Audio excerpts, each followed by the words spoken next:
बिस्मिल्लाहिर्रहमानिर्रहीम। Excel for beginners second day. First day हमने जो पहली वीडियो थी उसमें डिस्कस किया था कि एक्सेल बेसिकली बिगनर्स के पॉइंट ऑफ व्यू से क्या कौन कौन से मेन्यूज़ हैं जिनका क्या क्या फंक्शनैलिटी है, और हम अभी पहुंचे थे यहाँ पे तकरीबन, जिसमें हमने अपनी एक वैल्यूज़ को टेबल में कन्वर्ट कर दिया था और टेबल में भी हम डिफरेंट ऑप्शन देखे थे। नेक्स्ट इसके बाद है जी सेल्स का टैब, जिसमें हम सेल में क्या क्या फंक्शन परफॉर्म कर सकते हैं। यहाँ पे इस मेन्यू के अंदर अगर आप क्लिक करें तो फर्स्ट जो ऑप्शन है इसमें इंसर्ट सेल का ऑप्शन है, इंसर्ट शीट रोज़ का ऑप्शन है, इंसर्ट शीट कॉलम का और इंसर्ट शीट का ऑप्शन है। ये 3-4 ऑप्शन इसमें फर्स्ट ऑप्शन में ये ऑप्शन है, ये फंक्शनैलिटी है कि अगर आप इसको क्लिक करेंगे कहीं पे भी प्लेस करके और यहाँ पे इंसर्ट सेल करेंगे तो ये नेक्स्ट टैब ओपन हो जाएगा और ये आपसे पूछेगा कि नेक्स्ट शिफ्ट सेल राइट करने हैं, शिफ्ट सेल डाउन करने हैं, या इंटायर रो करनी है या इंटायर कॉलम करना है। तो इसमें अगर फर्स्ट ऑप्शन के ऊपर ही रहते हुए हम इसको अगर क्लिक कर दें तो ये यहाँ पे इसने एरर दिया, क्योंकि यहाँ पे जो हमारी वैल्यू है इससे नेक्स्ट कॉलम में टेबल बना हुआ है। तो जब तक आप टेबल को पहले रिमूव नहीं करेंगे तो आपको इंसर्ट सेल ऑफ एक्सेल नहीं करने देगा। तो हम इस टेबल को रिमूव कर देते हैं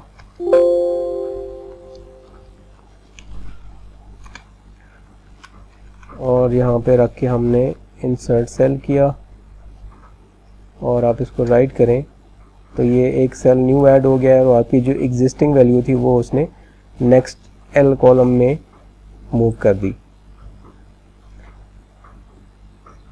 इसी तरह नेक्स्ट ऑप्शन जो है इसमें इंसर्ट शीट रोज़ है, इसको अगर आप क्लिक करेंगे तो एक रो ऑटोमेटिकली एक्सेल ने ऐड कर दी है। आपने रो ऐड करनी है तो यहाँ से कर सकते हैं। इंटायर शीट कॉलम करना है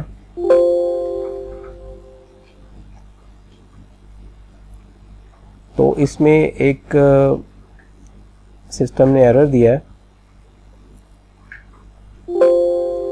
एरर की रीज़न ये है कि जो फर्स्ट रो है इसमें मैंने पूरी शीट के अंदर 1-1 प्लेस किया हुआ है। तो जब इस तरह की सिचुएशन हो तो एक्सेल क्या करता है, शीट को लॉक कर देता है और आपको फर्दर कॉलम ऐड नहीं कर सकते। तो इसके लिए मैंने वो जाके एंड से कुछ 1-1 रिमूव कर दिए हैं और इस तरीके से हम इसको दोबारा से इंसर्ट कॉलम करते हैं तो ये इंसर्ट कॉलम एक कॉलम ऐड हो गया है और वो जो 1 लिखा हुआ था वो नेक्स्ट कॉलम में मूव हो गया और यहाँ ये कॉलम ब्लैंक हो गया। इसी तरह नेक्स्ट ऑप्शन है जी इंसर्ट शीट कॉलम्स। तो हमने देख लिया इंसर्ट शीट में क्या होगा कि एक नई शीट आपकी ऐड हो गई है। जैसे ही हमने इसको क्लिक किया तो ये यहाँ पे नई शीट ऐड हो गई है। इसको यहाँ से प्लस को क्लिक करके भी शीट ऐड हो सकती है और आप यहाँ से इस ऑप्शन से भी जाके न्यू शीट ऐड कर सकते हैं। इसके बाद नेक्स्ट टैब है जी डिलीट सेल्स का, और डिलीट ये न सारे जो ऑप्शन हमने अभी ऐड किए हैं, ऐड के वाले टैब से यूज़ किए हैं, यही इनका ऑपोजिट सारे ऑप्शंस हैं। शीट से इंटायर डिलीट सेल करेंगे और इसको आप एंटर करेंगे तो ये सेल डिलीट हो जाएगा और लेफ़्ट साइड राइट साइड से जो वैल्यूज़ थी वो इधर मूव हो जाएंगी। इसी तरह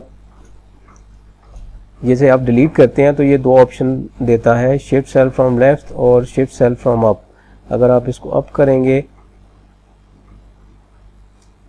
अप पे कर्सर क्लिक करके ओके करेंगे तो ये डिलीट हो गया है और नीचे चूंकि ब्लैंक सेल था तो ब्लैंक सेल में आपको नज़र नहीं आ रहा। अब हम यहाँ पे इस ऑप्शन को टेस्ट कर लेते हैं। यहाँ से डिलीट सेल किया और सेल अप को सिलेक्ट किया और ओके किया तो ये वो वैल्यू डिलीट होगी और इस सेल की जगह पे जो नीचे वाले सेल की वैल्यू थी वो आ गई। तो ये डिलीट सेल ने ये किया कि वो सेल डिलीट किया और नीचे से वैल्यू को ऊपर मूव कर दिया। इसी तरह डिलीट इंटायर रो को आप क्लिक करेंगे, फुल रो डिलीट हो जाएगी, इसके सारे यहाँ से एंड तक। इसी तरह नेक्स्ट ऑप्शन है आपकी डिलीट इंटायर कॉलम, इसको डिलीट करेंगे तो फुल कॉलम डिलीट हो गया यहाँ से। और नेक्स्ट इसी तरह डिलीट शीट का ऑप्शन है। डिलीट शीट जब आप करेंगे तो जिस शीट पे आप होंगे, जो आपकी एक्टिव शीट होगी, उस शीट को सिस्टम डिलीट कर देगा। अब यहाँ पे हमने इसको डिलीट नहीं करना, हम अपनी एक्सरसाइज के लिए वर्किंग कर रहे हैं, या हम डिलीट अगर कर भी दें तो ये हुआ कि वो शीट यहाँ से डिलीट होगी। ओके जी, नेक्स्ट है जी फॉर्मेट का टैब। फॉर्मेट के अंदर बहुत सारी ऑप्शंस हैं। रो हाइट को एडजस्ट करना है आपने। आपकी स्टैंडर्ड जो रो की हाइट होगी वो 15 है। 15 से ज़्यादा अगर आप करना चाहते हैं, फॉर एग्जांपल 20 करना चाहते हैं, तो आप इसका साइज़ यहाँ से इंक्रीज़ कर सकते हैं। और डिक्रीज़ करना चाहें तो वो भी आप कर सकते हैं। आप यहाँ पे अगर फॉर एग्जांपल 10 करना चाहते हैं, इसको 10 करेंगे तो रो का साइज़ डिक्रीज़ हो जाएगा।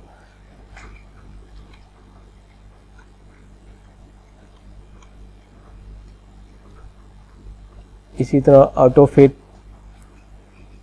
रो हाइट, इसमें ये ऑप्शन होता है कि अगर आपका यहाँ पे कोई डाटा एंटर हुआ है और यहाँ पे डाटा फुली विजिबल नहीं है, तो इस ऑप्शन को अगर आप ऑटो फिट करेंगे तो ऑटोमेटिकली जितनी हाइट तक ये डाटा विजिबल होता है, एक्सेल उसको एडजस्ट करके इंक्रीज़ कर देगा।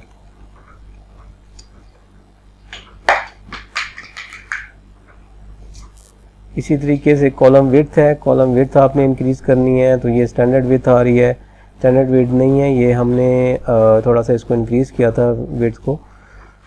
एक स्टैंडर्ड विड्थ कॉलम की होती है ये 8.43। 8.43 को आप इंक्रीज़ भी कर सकते हैं और इसको आप डिक्रीज़ भी कर सकते हैं या फॉर्मेट के ऑप्शन से।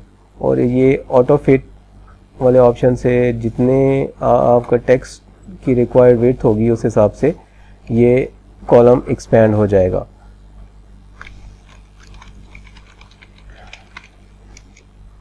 फॉर एग्जांपल यहाँ पे ये राइटिंग हमारी थोड़ी सी एक्स्ट्रा है, इसको अगर आप ऑटो फिट विड्थ कॉलम करेंगे तो ये ऑटोमेटिकली आपकी राइटिंग के हिसाब से विड्थ एडजस्ट हो जाएगी।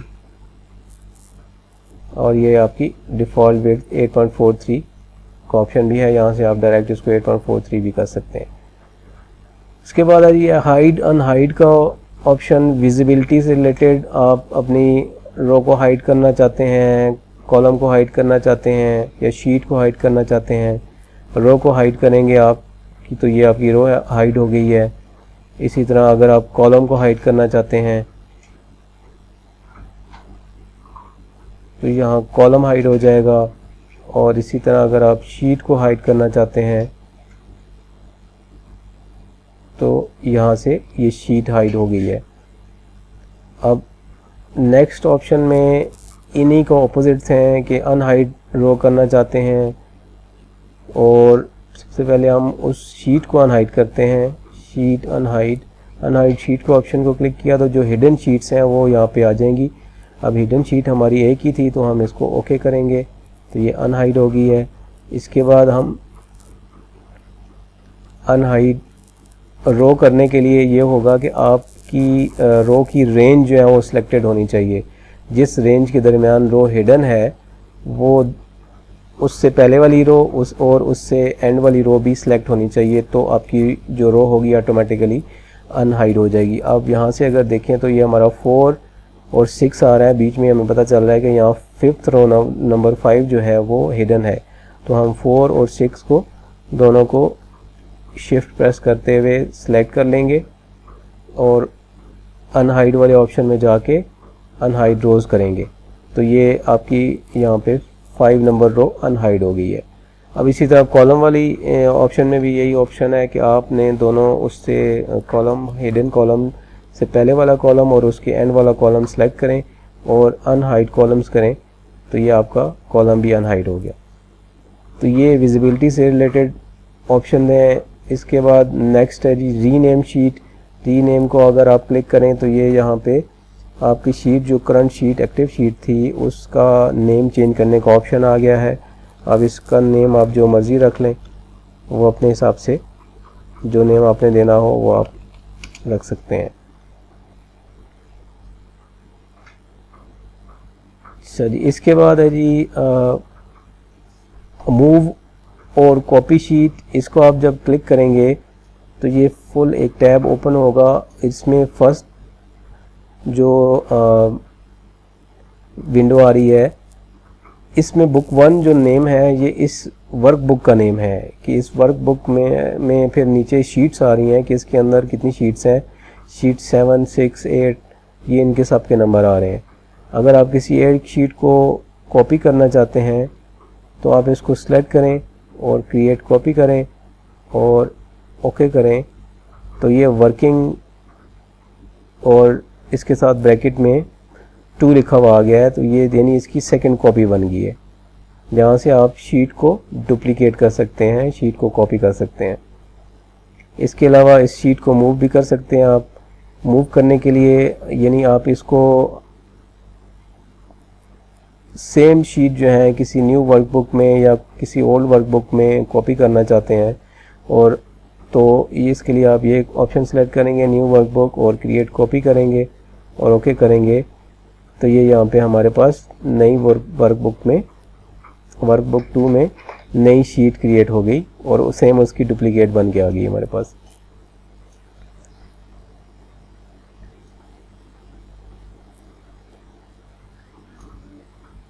इसके बाद टैब कलर्स हैं जी। टैब कलर्स ये आपके शीटें नीचे जो शीटों के नेम आ रहे हैं, इन नेम्स को आप अपनी मर्ज़ी से कलर भी कर सकते हैं। आप किसी एक को ग्रीन कलर कर दें, फॉर एग्जांपल हमने ग्रीन किया।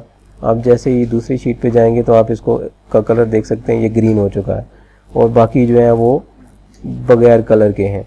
इसी तरह आप कलर को चेंज कर सकते हैं यहाँ शीट टैब कलर से जाके।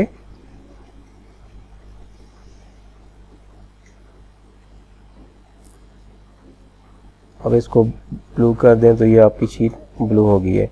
तो यहाँ इन ऑप्शंस से आप अपनी शीट को कलर कर सकते हैं। इसके बाद नेक्स्ट ऑप्शन है जी प्रोटेक्ट शीट। इसमें प्रोटेक्ट शीट में आप ये सारे ऑप्शंस हैं, इनको सेलेक्ट करके अगर आप शीट को प्रोटेक्ट कर देंगे तो ये शीट एडिटेबल नहीं रहेगी। इसके ऊपर कोई बंदा काम नहीं कर सकेगा जब तक इसको अनप्रोटेक्ट नहीं करता।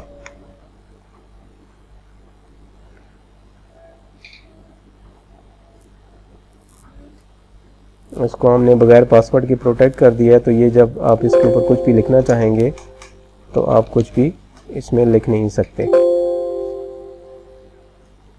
अब इसी तरह यहाँ पे आप जाएं दोबारा से तो इसको यहाँ से अनप्रोटेक्ट भी किया जा सकता है। आप अनप्रोटेक्ट करें, अब यहाँ पे आप जो भी लिखेंगे वो आप लिख सकते हैं।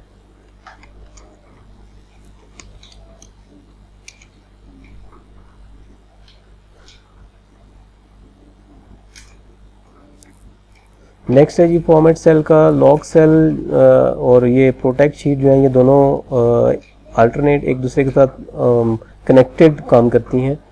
जब ये शीट आप प्रोटेक्ट कर देंगे तो इसका लिंक लॉक सेल से भी होगा।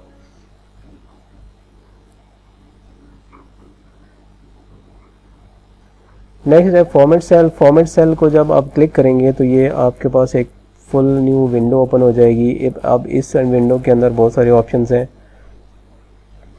ये वाले ऑप्शंस जो हैं ये हम पहले डिस्कस भी कर चुके हैं। ये जो कंट्रोल 1 प्रेस करेंगे हम कहीं भी शीट पे कर्सर को प्लेस करते हुए तो ये ऑप्शन ओपन हो जाता है जिसमें जनरल का ऑप्शन है। जनरल के आपका सेट जो सेल है सिलेक्टेड, इसका फॉर्मेट क्या होगा, जनरल होगा या नंबर्स हैं।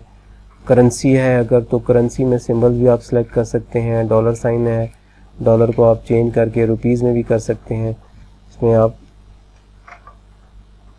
काउंटिंग है, डिजिट्स 1 2 3 4, डेट है, डेट का ऑप्शन है, टाइम का ऑप्शन है, परसेंटेज का ऑप्शन है तो उसमें फ्रैक्शन कितनी दिखानी है, डेसिमल प्लेसेस 1 2 3 4 इसको आप चेंज कर सकते हैं। इसी तरह फ्रैक्शन का ऑप्शन है, साइंटिफिक का ऑप्शन है, टेक्स्ट का ऑप्शन है, स्पेशल का ऑप्शन है और ये कस्टम का ऑप्शन है जिसमें बहुत सारी एडिटिंग आप अपने हिसाब से मर्ज़ी से करना चाहें सेल में आप कर सकते हैं।